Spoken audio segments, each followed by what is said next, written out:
Hi, my name is Dr. Lindsay Leach and I am the professor of flute at the University of Akron School of Music. I'm going to talk to you for a minute or two today about the flute family, the different members of the flute family, and how it's changed throughout history. So the one that you probably are most familiar with is this one right here. It is our modern flute, sometimes called a Bohm flute, which is named after the guy that invented the key system that we use. And it has a nice ringing, mellow sound, but projects quite well.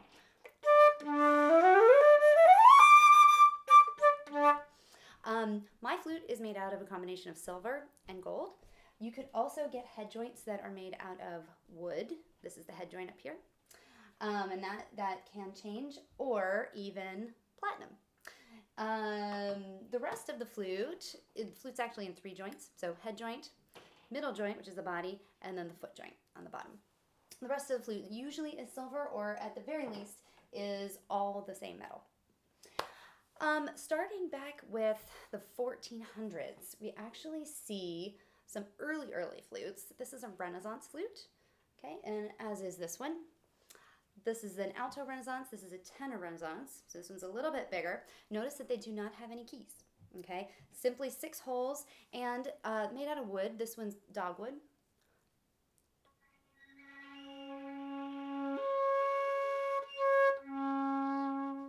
So the sound is quite different, very gentle blowing, and also kind of wispy because of the quality of the wood.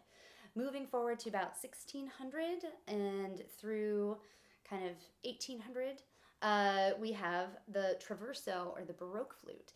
And the Baroque flute has 4 pieces generally, sometimes they have 3, but head joint, 2 middle joints, and a foot joint. The foot joint has 1 lonely key on it down here. It sounds quite different.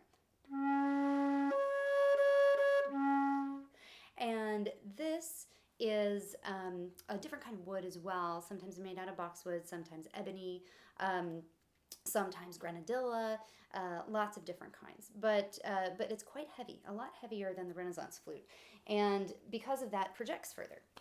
So moving forward, of course, we've already talked about the C flute, or the modern flute. Other members of the modern flute family include the piccolo. And this is obviously much higher pitched than our C flute. It's much smaller, and it is an octave higher, actually. Some auxiliary flutes that are modern get bigger than the C flute. This is an alto flute, and the alto is actually pitched in G, which means it's a 4th lower than our C flute.